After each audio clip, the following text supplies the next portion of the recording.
So hello guys, welcome to my channel. Today I'm going to talk about international strategic management.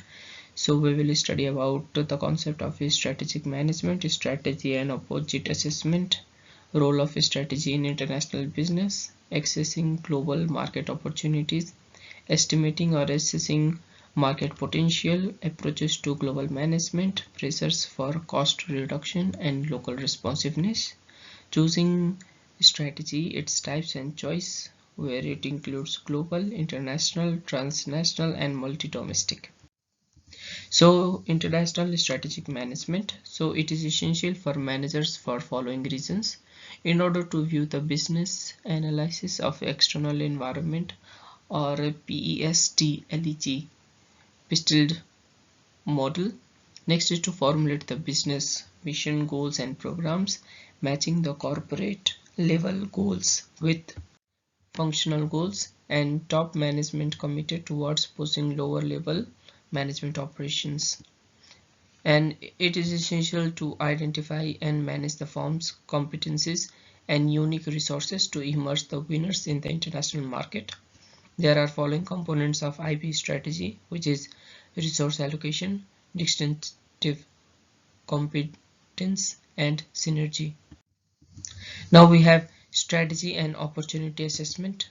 So accessing the opportunities in foreign market and formulating and choosing the appropriate strategy in external environment is the key part of IB strategic management.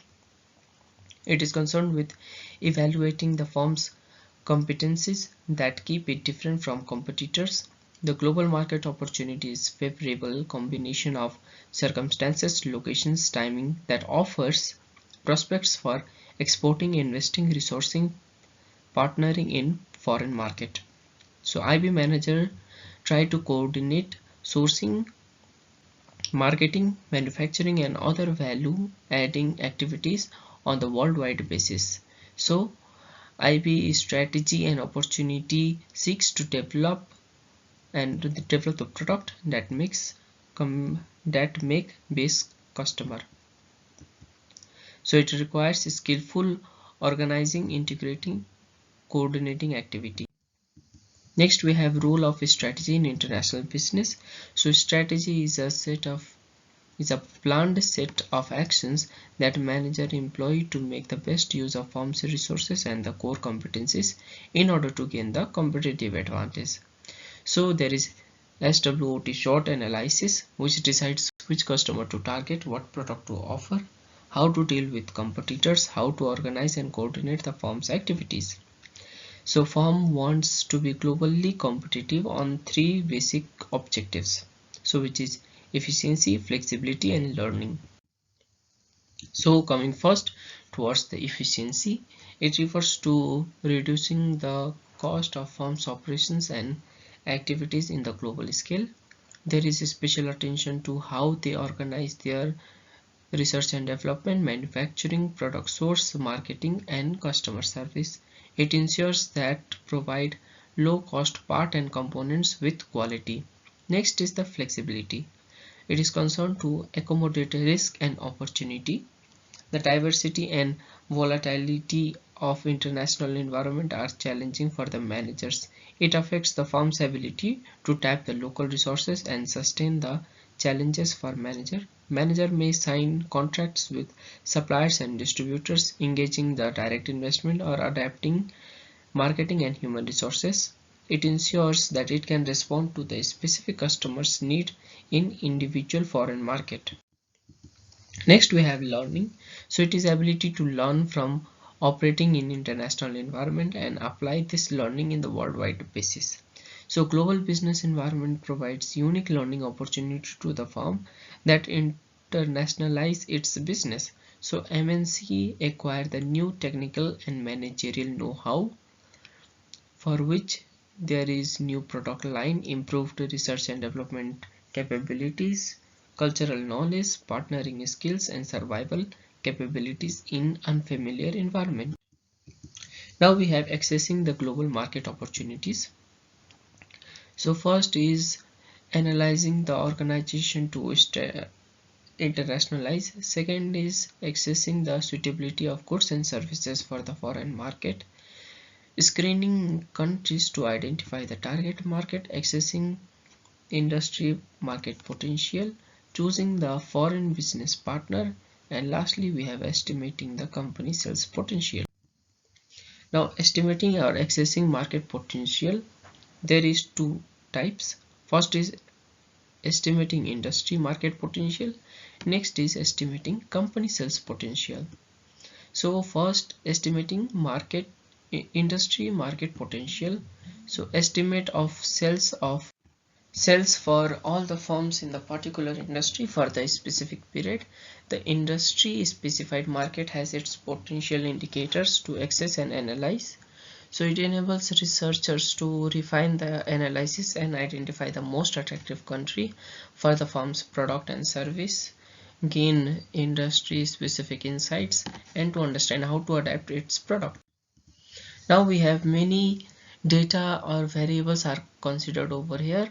So there is size and growth of the market, tariff and non-tariff barrier, standard and regulation of the industry, unique customer requirement. So there are some potential indicators such as GNP, personal income, population, leapfrogging. So what do you mean by leapfrogging over here is that from the tradition of no phones to directly cell phone, like a location where people had no phone, in that area the people are using directly cell phone, that is known as leapfrogging. And next is substitution and buyer's behavior. Now estimating the company sales potential. So estimating sales and demand and market potential in the foreign market.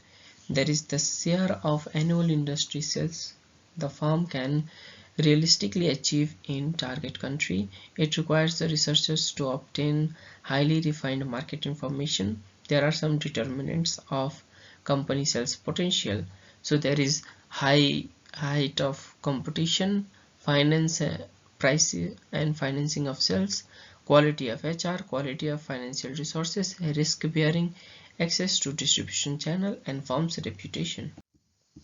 Now we have about the approaches to the global management. So there is ethnocentric approach. So in this approach, home country system is the superior.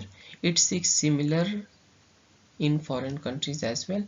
The business and the operations planned or carried out are from the home basis system. Next is polycentric. So each host country is unique over here. It sees vast difference in the foreign countries. Each country is separate market entity and individual strategies are worked out. Next we have regiocentric. So it sees similarities and differences in the world region. Ethnocentric and polycentric in its view of the rest of the world.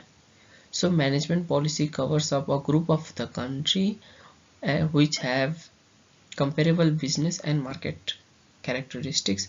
It creates to serve the whole region as a effective operation and control closer. So over here, for example, Arabic culture as a whole in the Middle East. Next we have geocentrism. So over here the firm adopt the worldwide global management and become the global in the nature. So it establishes manufacturing activities at specific regions where they are able to obtain the economies of the scale and maintain the coordination of the system of production, promotion and distribution. It is more preferable that cause the operations, coordination and organizational setup. It follows the middle path of the extreme polycentrism, ethnocentrism and regiocentrism. Now we have pressures for the cost reduction and local responsiveness. So pressure for cost reduction. So firms have to go for the mass production. For manufacturing, industrialized products are at cheaper location, or the price is the main weapon of competitive market. It is pressure for the cost reduction. Next we have pressure for local responsiveness. So over here firm have to be responsive towards the local needs and the problems of the foreign country where operating. So pressure arises from difference in the customer taste and preferences, infrastructure and traditional practices, distribution channel, host country, federation of trade or labor union. Now we have choosing a strategy, its types and choice. So over here we can see the cost reduction pressure is low in the international strategy but high in the global strategy. Meanwhile, pressure for the local is high in the localization strategy and transnational strategy. Now let's talk about it. So international strategy. So it try to create the value by transferring the skills and the product to the foreign market where the local indigenous competitors lack those skills. It creates value by transferring the different product at home to new market. The centralized product development function like research and development at the home country establish only the local manufacturing and marketing unit at other nation. So head office is at home country to take the control over the product. So it has following advantages and disadvantages. For example, talking about the advantages, it has ability to transfer the core competencies to the foreign market. Next is the ability to economize the global supply. Next we have the disadvantage like lack of local responsiveness, and there is inability to realize the location economies.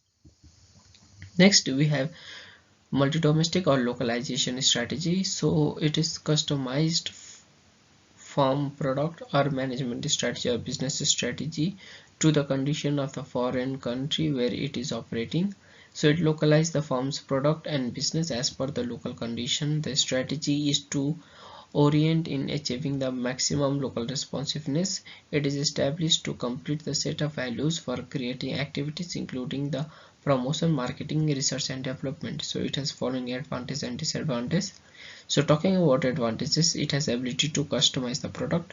There is ability to make a real quick responses to the policy changes and market changes. Also we have some of the disadvantages like there is inability to realize the location economies. It fails to transfer the core competencies to the foreign market. Next is there is decrease in profit. Now we have global strategy. So global standardization strategy, it focuses on pursuing the low cost tactics. It tries to increase the profitability by reaping the cost reduction that comes from the experience curve effects and location economies. It concentrates on the product marketing, research and development in the favorable location. The strategy is not to customize because it is to increase the cost, because it increases the cost. So the global prefer market standardized product are worldwide so that they can get the maximum benefits from the economies of scale that results from the experience curve. Now it enables firms to go with the aggressive pricing in the world. It has the cost advantage over the other firms. It concerns with the ethnocentric or regiocentric management. So it has following advantage, disadvantage. Talking about the advantages, it has ability to exploit the experience curve effect. There is ability to exploit location economies. Talking about the disadvantages, there is lack of local responsiveness and it is difficulty in handling the resistance in subsidiary. And we have now transnational strategy. So it is the effort to create the balanced combination of all the strategy. It focuses on reducing the cost, transferring the skills and products, boosting local responsiveness in the foreign market. It is based on the view that the flow of skill and the product offering from the foreign subsidiary to the home country and foreign subsidiary to other foreign subsidiary. So it is the process referred to the global learning. It is recommended when there is high pressure for the cost reduction and local responsiveness. Now talking about the advantages, disadvantages. So advantages are the ability to exploit the experience curve effect. It has the ability to realize the location economies. It has the ability to reap the benefit of the global responsiveness. There is well balanced authority and responsibility sharing. Talking about the disadvantages, it is difficult in implementing. There is high cost in flexibility, high cost in controlling and monitoring the subsidiary. So this is the end of the part 1 of the international strategic management. Thank you. Make sure you like, comment and subscribe. You guys are amazing. Keep reading.